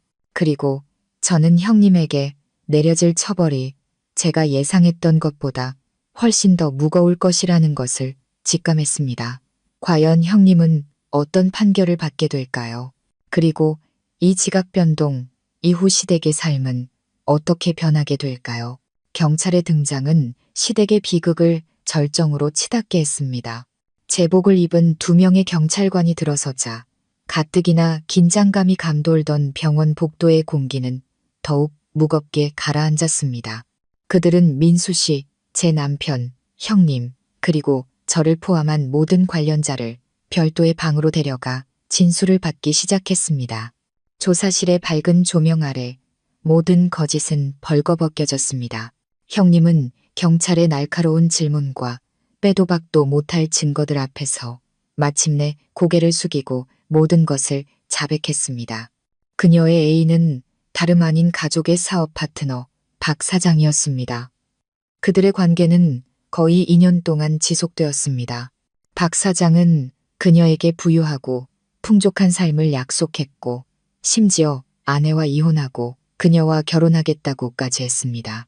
그래서 그녀는 김씨 집안의 아이를 낳지 않기 위해 몰래 피임약을 복용하며 온갖 방법으로 시댁의 돈을 빼돌렸습니다.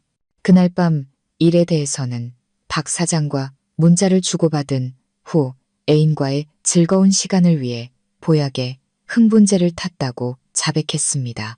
하지만 예상치 못하게 시아버지가 갑자기 방에 들어왔고 당황한 나머지 실수로 시아버지에게 그 약을 마시게 했다고 주장했습니다. 그녀는 시아버지를 해칠 의도는 전혀 없었으며 모든 것이 사고였다고 한결같이 주장했습니다. 하지만 그녀의 진술에는 아주 큰 허점이 있었습니다. 의식을 되찾은 시아버지께서 경찰에게 훨씬 더 충격적인 사실을 털어놓으셨기 때문입니다. 그는 방을 잘못 찾아간 것이 아니라고 했습니다. 그는 며느리와 박 사장의 부적절한 관계를 오래전부터 알고 있었다고 했습니다. 그는 여러 차례 형님에게 경고했지만 그녀는 뉘우치기는커녕 오히려 그를 협박했습니다. 만약 사실을 폭로하면 모든 것을 공개해서 김씨 가문의 명예를 실추시키고 박 사장이 모든 투자를 처리하게 만들어 회사를 파산시켜버리겠다고 말입니다. 그날 밤 며느리의 이상한 행동과 그녀가 애인과 통화하는 것을 엿들은 후 그는 진상을 규명해야겠다고 결심했습니다. 그는 그녀와 단판을 짓기 위해 방으로 들어갔지만 예상치 못하게 그녀는 그에게 보약 그릇을 건네며 이렇게 말했다고 합니다. 아버님, 이거 드시고 기운 차리시면 그때 이야기해요. 그는 아무런 의심 없이 그 약을 단숨에 마셨고 비극이 벌어졌습니다. 시아버지의 진술은 상황을 완전히 뒤집어 놓았습니다. 형님은 더 이상 우발적인 사고의 피해자가 아니라 치밀한 계획을 세운 주동자가 되었습니다. 그녀의 행동은 과실이 아니라 입막음을 위한 고의상해, 심지어 살인미수죄에 해당하게 되었습니다. 시아버지의 진술과 명백한 증거들 앞에서 형님은 완전히 무너졌습니다. 그녀는 울부짖으며 용서를 빌었지만 이미 너무 늦었습니다. 경찰은 사건을 기소하기로 결정하고 추가 조사를 위해 형님을 구속했습니다. 형님이 경찰의 손에 수갑이 채워져 끌려가던 날, 시댁 식구들은 모두 망연자실하게 서 있었습니다. 아내를 극진히 사랑했던 민수 씨는 이제 텅 빈 눈으로 그녀의 뒷모습을 바라볼 뿐이었습니다. 그는 사랑, 믿음, 그리고 명예까지 모든 것을 잃었습니다. 제 남편 민준 씨는 저를 똑바로 쳐다보지 못했습니다. 그는 자신의 침묵과 무능함이 없었다면 어쩌면 이 모든 일이 일어나지 않았을지도 모른다는 것을 알고 있었습니다. 그리고 저는 한쪽 구석에 서서 조용히 모든 것을 지켜보았습니다. 통쾌하지도 기쁘지도 않았습니다. 그저 깊은 피로감과 허무함만이 느껴졌습니다. 저의 복수는 제가 예상했던 것보다 훨씬 더 멀리 나아갔고 제가 결코 예측할 수 없었던 결과를 낳았습니다. 형님이 구속된 후 시댁은 초상집 같은 분위기에 휩싸였습니다. 시아버지는 고비를 넘겼지만 건강은 완전히 무너졌습니다. 그는 병상에 누워 꼼짝도 할 수 없게 되었고 모든 생활을 다른 사람의 도움에 의존해야 했습니다. 가족 회사도 위기에 처했습니다. 박 사장은 사건을 알게 된 후 즉시 모든 투자금을 회수했고 회사는 파산 위기에 직면했습니다. 민수 씨는 너무 큰 충격을 받은 나머지 우울증에 빠졌습니다. 그는 일에 대한 의욕을 잃고 하루 종일 방에 틀어박혀 술만 마셨습니다. 이제 온 가족의 무게는 제 남편 민준 씨의 어깨 위에 놓였습니다. 그는 혼자서 아버지를 돌보고 무너져가는 회사를 일으켜 세우고 세상의 손가락질에 맞서야 했습니다. 그는 바싹 마르고 순식간에 10년은 늙어 보였습니다. 저를 볼 때마다 그는 똑바로 쳐다보지 못했고 그의 눈에는 항상 후회와 자책이 가득했습니다. 어느 날 저녁 그가 저를 찾아왔습니다. 그는 아무 말 없이 제 앞에 조용히 무릎을 꿇었습니다. 서윤아, 내가 미안해. 그의 목소리는 메어 있었습니다. 모든 게 내 잘못이야. 내가 비겁하지 않았더라면, 내가 당신을 지켜줬더라면 아마 이렇게까지 되지는 않았을 거야.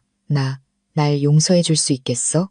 저는 제 발 아래 무릎 꿇고 있는 남자를 보았습니다. 한때 제 모든 것을 바쳐 사랑했던 남자.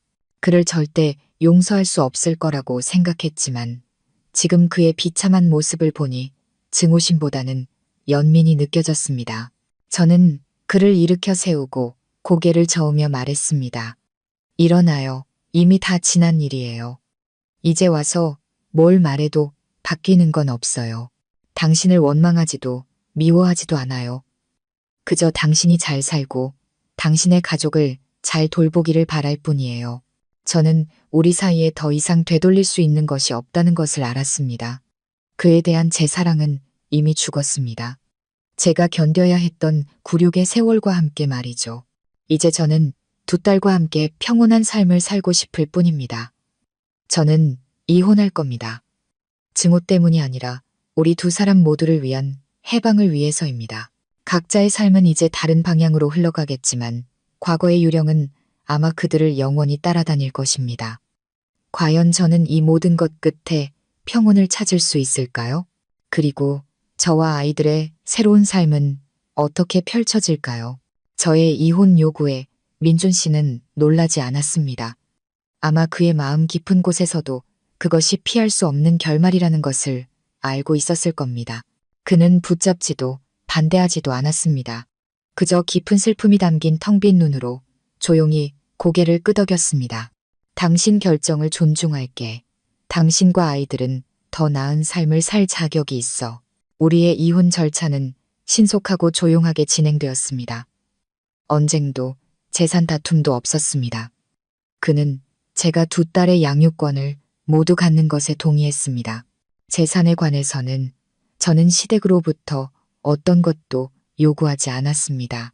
저는 단지 두 아이를 데리고 새로운 삶을 시작하고 싶었습니다. 제게 너무나 많은 상처를 준 그 가족과 더 이상 어떤 것도 엮이고 싶지 않았습니다. 제가 짐을 꾸려 그 집을 떠나던 날 소나기가 내렸습니다. 빗줄기는 지난 6년간의 슬픈 기억을 모두 씻어내려는 듯 세차게 땅을 때렸습니다. 민수 씨는 여전히 방에 틀어박혀 배웅하러 나오지 않았습니다. 시아버지는 침대에 누워 벽 쪽으로 돌아놓은 채 한마디도 하지 않았습니다.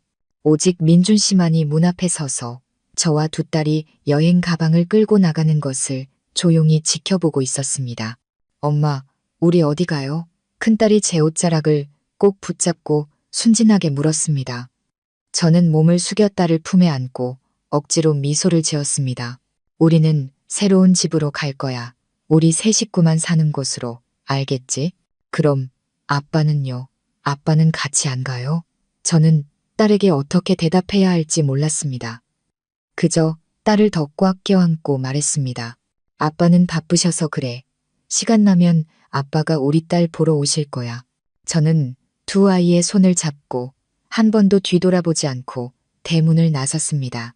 제 등 뒤에는 산산조각 난 한 가족과 자신들의 죗값을 치르고 있는 사람들이 있었습니다. 제 앞에는 불확실하고 막막한 미래가 펼쳐져 있었지만 저는 두렵지 않았습니다. 두 딸만 곁에 있다면 무엇이든 할 수 있을 것 같았습니다. 저는 시내 중심가에 작은 아파트를 얻었습니다.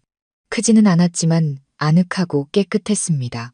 그곳이 바로 우리 세 모녀의 진정한 보금자리였습니다.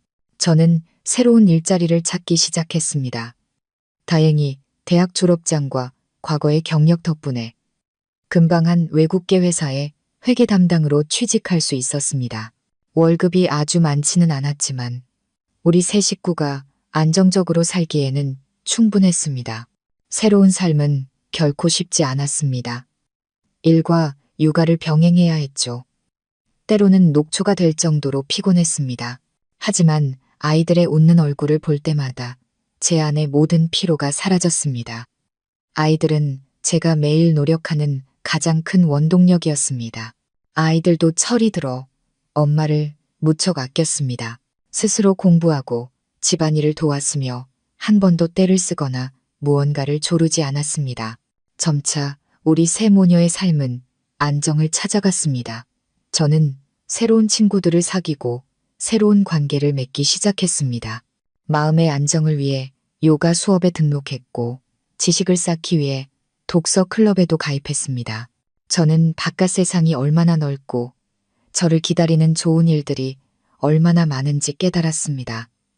저는 더 이상 김 씨 집안의 며느리도 민준 씨의 아내도 아니었습니다. 저는 서윤, 독립적이고 강하고 자유로운 한 여성이었습니다. 가끔 민준 씨가 아이들 안부를 묻는 전화를 해왔습니다. 그는 매달 꼬박꼬박 양육비를 보냈습니다. 그는 가족 회사가 결국 파산을 선언했다고 했습니다. 민수 씨는 여전히 술에 빠져 헤어나오지 못하고 있었고 아버지의 건강은 날이 갈수록 악화되어 결국 3층짜리 집을 팔아 빚을 갚고 아버지의 병원비를 대야 했다고 했습니다. 지금 그와 민수 씨는 작은 월세방에서 살고 있다고 했습니다. 그는 매우 후회한다고 말했습니다. 시간을 되돌릴 수만 있다면 처음부터 다시 시작하고 싶다고 했습니다. 저는 그저 조용히 들었습니다. 더 이상 마음이 아프지도 통쾌하지도 않았습니다. 그저 이상할 정도로 평온했습니다. 과거는 이미 등 뒤에 있었습니다. 이제 저는 현재와 미래를 위해 살고 싶었습니다. 어느 주말 오후 두 딸과 함께 공원에서 산책을 하다가 우연히 옛 지인을 만났습니다. 대학 동창이자 한때 저를 오랫동안 짝사랑했던 남규 씨였습니다. 그는 여전히 예전처럼 온화하고 따뜻했습니다. 그는 우리 세 모녀에게 아이스크림을 사주었고 우리는 즐거운 대화를 나누었습니다. 그는 아직 결혼하지 않았고 유학을 다녀와 최근 귀국해서 일하고 있다고 했습니다. 그는 항상 저를 기억하고 있었다고 말했습니다. 저는 그저 미소 지었습니다. 저는 삶이 제게 새로운 문을 열어주고 있다는 것을 알았습니다. 그 문 뒤에 무엇이 있을지는 모르지만 저는 기꺼이 앞으로 나아갈 준비가 되어 있었습니다. 저는 인생에서 가장 거친 폭풍우를 지나왔습니다. 이제는 화창한 날들을 누릴 자격이 있었습니다. 삶이 항상 동화 같지는 않지만 모든 비가 그친 뒤에는 하늘이 맑아지기 마련입니다. 그리고 저는 길끝에서 행복이 저를 기다리고 있다고 믿습니다. 과연 저는 새로운 감정을 받아들이기 위해 마음을 열 수 있을까요? 그리고 진정한 행복이 저와 아이들에게 미소 지어줄까요? 그날 공원에서 남규 씨와의 우연한 만남은 제 삶의 전환점이 되었습니다. 처음에는 그를 그저 오랜만에 만난 옛 친구로만 생각했습니다. 우리는 가끔 문자로 안부를 묻고 일과 삶에 대해 이야기를 나누었죠. 하지만 시간이 흐를수록 그의 진심, 어린 따뜻한 관심이 어느새 제 차가운 마음속으로 스며들고 있다는 것을 깨달았습니다. 남규 씨는 민준 씨와는 다른 사람이었습니다. 번지르르한 외모도 화려한 말솜씨도 없었지만 그에게는 진실한 마음과 든든한 어깨가 있었습니다. 그는 항상 제 곁에서 제 모든 슬픔과 기쁨을 들어주었습니다. 그는 제 아이들과 함께 놀아주고 숙제를 가르쳐주고 공원에 데려가 주었습니다. 그 모든 것을 마치 아주 오래전부터 제 가족의 일부였던 것처럼 어떤 계산도 없이 자연스럽게 해주었습니다. 제 두 딸도 그를 무척 따랐습니다. 아이들은 그를 남규 삼촌이라고 부르며 항상 학교에서 있었던 일을 제잘거리며 이야기했습니다. 남규 씨 곁에서 환하게 웃는 아이들을 볼 때면 제 마음도 따뜻해졌습니다. 아주 오랜만에 완전한 가족의 느낌을 다시 받을 수 있었습니다. 하지만 저는 여전히 망설였습니다. 깨어진 결혼 생활에서 얻은 마음의 상처가 아직 완전히 아물지 않았기 때문입니다. 저는 두려웠습니다. 또다시 상처받게 될까봐 두려웠습니다. 이미 두 아이가 있는 제가 그에게 행복을 가져다 줄 수 없을까봐 두려웠습니다. 저는 그와 거리를 두려 했었고 제 자신의 감정을 부정하려 했습니다. 어느 날 저녁 아이들을 데리고 영화를 보고 온 후 남규 씨가 저를 붙잡았습니다. 그는 제 눈을 똑바로 바라보며 진심 어린 목소리로 말했습니다. 서윤 씨, 당신이 얼마나 많은 고통을 겪었는지 알아요. 아직 두려워하고 있다는 것도 알아요. 하지만 이것만은 알아줬으면 좋겠어요. 나는 당신을 사랑해요. 동정심 때문이 아니라 당신이 강하고 훌륭한 사람이기 때문에 사랑해요. 당신의 두 딸도 사랑하고 당신과 함께 아이들을 돌보고 키우고 싶어요. 저에게 기회를 주세요. 서윤 씨, 제가 새 식구의 든든한 울타리가 되어줄게요. 저는 눈물을 참을 수 없었습니다. 그의 말은, 제 메말은 영혼을 적시는 따뜻한 단비와도 같았습니다. 수년 만에 처음으로 저는 사랑받고 존중받는다는 느낌을 받았습니다. 저는 행복의 눈물 속에서 고개를 끄덕였습니다. 우리의 결혼식은 그 후 얼마 지나지 않아 열렸습니다. 화려하고 성대한 결혼식은 아니었지만 가장 가까운 친구들만 모인 작고 따뜻한 파티였습니다. 제 두 딸은 공주 드레스를 입고 엄마의 들러리가 되어주었습니다. 즐겁게 뛰어다니는 아이들을 보며 저는 제가 올바른 결정을 내렸다는 것을 알았습니다. 결혼 후 우리는 작고 예쁜 정원이 있는 더 큰 집으로 이사했습니다. 우리의 삶은 평화롭고 행복하게 흘러갔습니다. 남규 씨는 훌륭한 남편이자 멋진 아빠였습니다. 그는 우리 세 모녀를 진심으로 사랑하고 아껴주었습니다. 단 한 번도 제가 서운함을 느끼게 한 적이 없었고 언제나 삶의 모든 풍파 앞에서 저를 지켜주는 방패막이가 되어 주었습니다. 어느 날 저는 형님이 가석방되었다는 소식을 들었습니다. 좋은 수감 태도 덕분이었다고 합니다. 그녀는 4년간의 수감 생활로 자신의 죄값을 치렀습니다. 듣기로는 출소 후 그녀는 감히 집으로 돌아오지 못하고 아주 먼 곳으로 떠나 새로운 삶을 시작했다고 합니다. 어디서 무엇을 하는지 아는 사람은 아무도 없었습니다.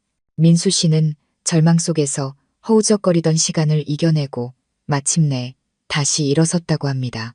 그는 알코올 중독을 치료하고 새로운 직장을 구했습니다. 그는 여전히 혼자 조용히 살고 있었고 가끔 제 아이들에게 안부를 묻는 전화를 했습니다. 그는 좋은 아빠가 되어주지 못해 미안하다고 말했습니다. 전 시댁 식구들은 완전히 몰락했습니다.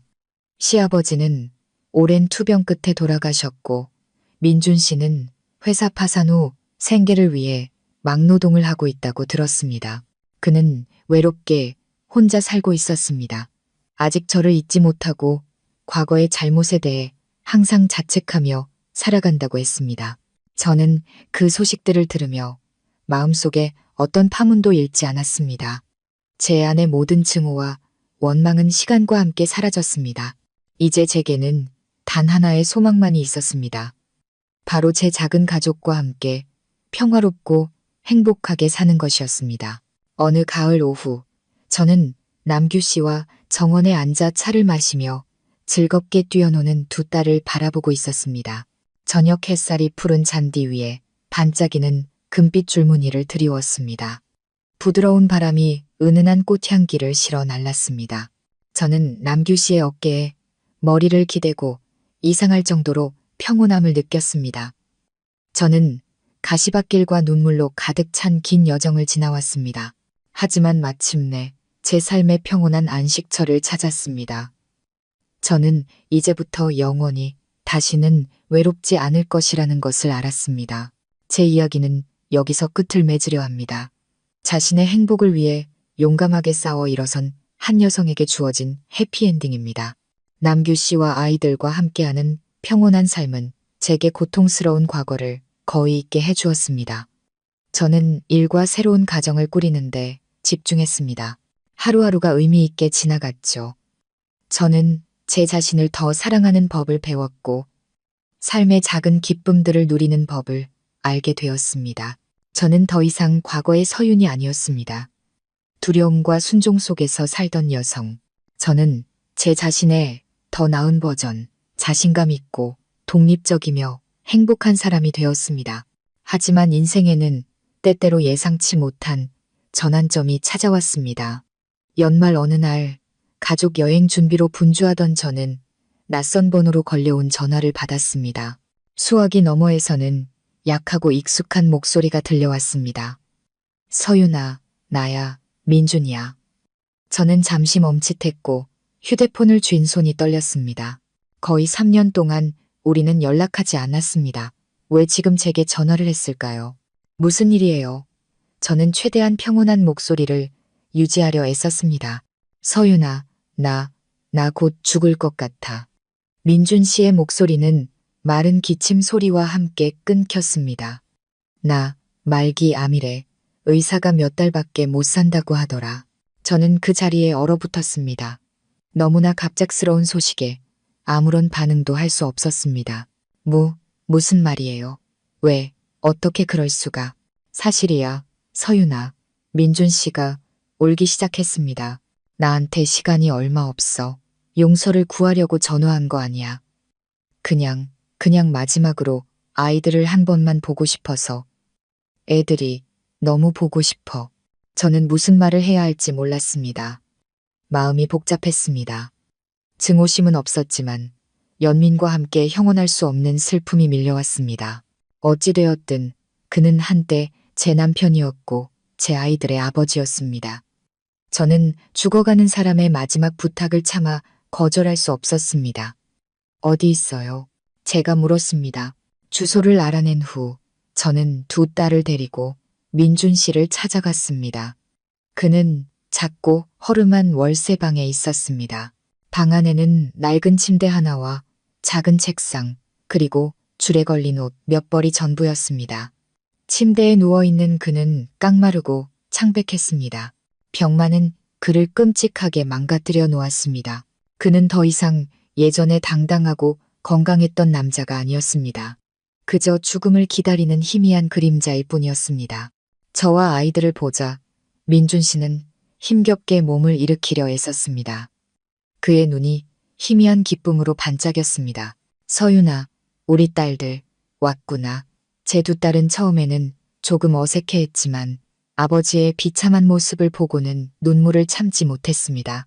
아이들은 침대로 달려가 그를 꼭 껴안았습니다. 아빠, 왜 이렇게 됐어요? 민준 씨는 아이들을 품에 안고 움푹 팬 뺨 위로 눈물을 흘렸습니다. 아빠 괜찮아. 그냥 조금 피곤해서 그래. 아빠가 우리 딸들 정말 보고 싶었어. 저는 한쪽 구석에 서서 눈물겨운 재회를 조용히 지켜보았습니다. 저는 울지 않았지만 가슴이 찢어지는 듯 아팠습니다. 운명은 참으로 잔인했습니다. 죄를 지은 사람들을 각기 다른 방식으로 벌했습니다.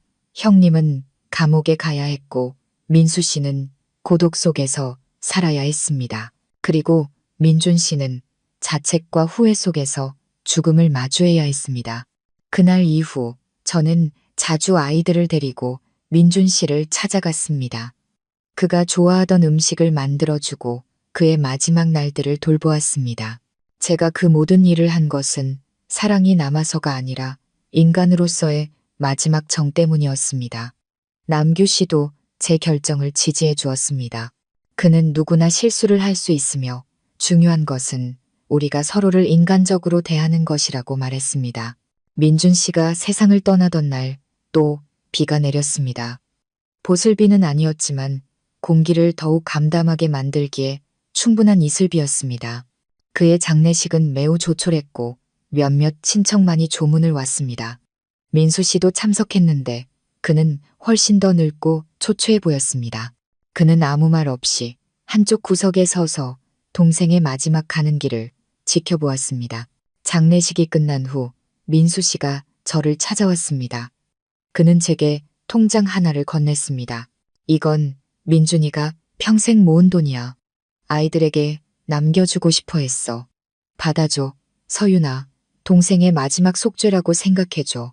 저는 받지 않으려 했습니다. 아이들은 제가 충분히 책임질 수 있다고 말했죠.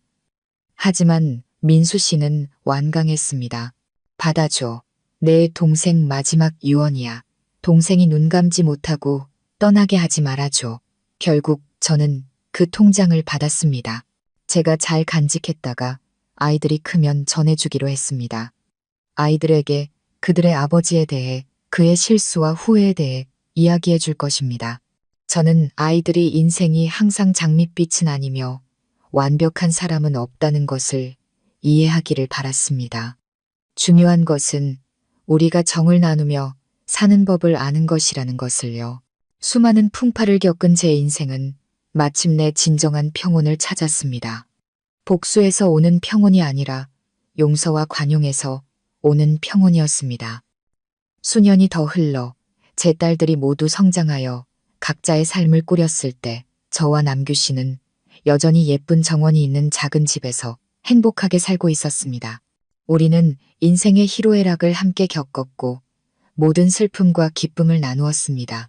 우리의 사랑은 더 이상 처음처럼 뜨겁지는 않았지만 땅속 깊이 뿌리내린 고목처럼 깊고 단단해졌습니다. 어느 날 오후 정원에서 차를 마시고 있을 때 발신이 넘는 편지 한 통을 받았습니다. 궁금해서 열어보았습니다. 편지 속 글씨는 빗돌고 떨렸지만 저는 그것이 형님의 글씨라는 것을 알아볼 수 있었습니다. 서윤에게 내가 이 글을 읽을 때쯤 나는 아마 이 세상에 없겠지. 내가 너에게 편지를 쓸 자격도 용서를 구할 자격도 없다는 걸 알아. 나는 너무나 많은 죄를 지었고 너무나 많은 사람에게 상처를 줬어. 나는 수년간의 수감 생활과 남은 평생을 자책과 고독 속에서 살며 그 죄값을 치렀어. 출소 후 나는 감히 돌아갈 수 없었어. 아주 외진 시골로 와서 숨어 살았지. 접시 닦기부터 가사 도우미까지 닥치는 대로 일하며 하루하루를 버텼어. 힘든 삶은 내게 많은 것을 가르쳐 줬어. 돈, 명예, 그 모든 것이 뜬구름 같다는 걸 깨달았지. 이 세상에서 가장 소중한 것은 사람 사이의 정, 사랑과 용서라는 것을. 민준이와 아버님 소식은 들었어.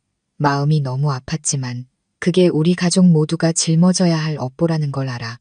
그리고 네가 민준이의 마지막을 돌봐주고 장례까지 잘 치러주었다는 것도 들었어. 고마워, 서윤아. 한 인간의 관대함과 따뜻함이 무엇인지 보여줘서 고마워. 내게 용서해달라고 감히 바라지 않아. 그저 이 편지로 뒤늦은 사과의 말을 전하고 싶었을 뿐이야. 모든 것에 대해 미안해. 그리고 너에게 축복을 보내고 싶어. 네가 아주 행복하게 살고 있다는 걸 알아. 앞으로도 계속 잘 살아, 서윤아. 넌 행복할 자격이 있어. 안녕, 지연이가. 편지를 다 읽었을 때 눈물이 양보를 적시고 있었습니다. 동정심 때문이 아니라 감동해서 우는 것이었습니다. 마침내 형님도 자신의 잘못을 깨달았습니다. 마침내 그녀도 마음의 평온을 찾았습니다. 저는 그녀가 어딘가에서 더 나은 새로운 삶을 살게 될 것이라고 믿습니다. 저는 편지를 접어 나무 상자 안에 소중히 보관했습니다. 이것을 저 자신과 훗날 제 아이들을 위한 교훈으로 간직할 것입니다.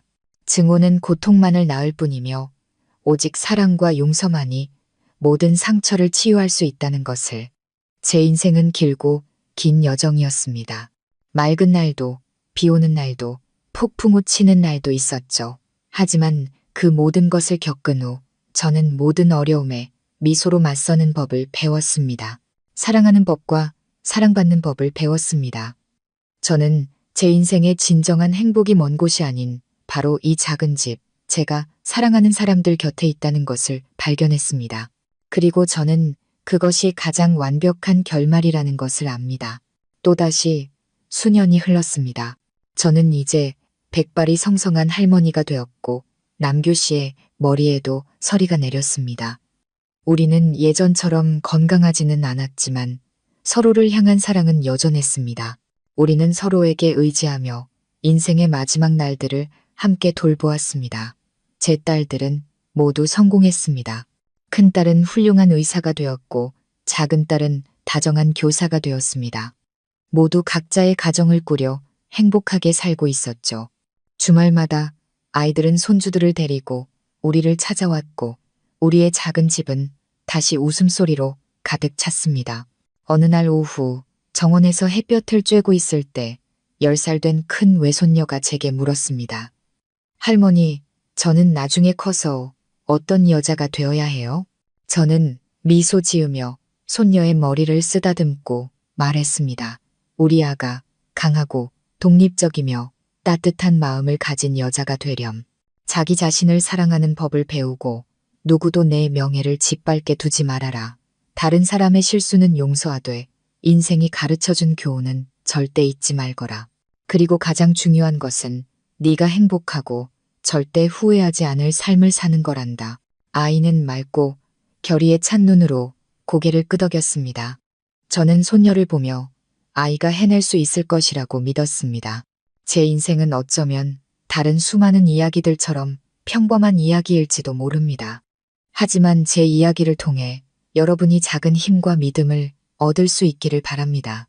인생이 아무리 혹독하더라도 우리가 포기하지 않고 굴복하지 않는다면 우리는 반드시 길 끝에서 빛을 찾을 수 있을 겁니다. 그리고 이제 인생의 거의 끝자락에 선 저는 이렇게 자신 있게 말할 수 있습니다. 나는 후회 없는 삶을 살았다.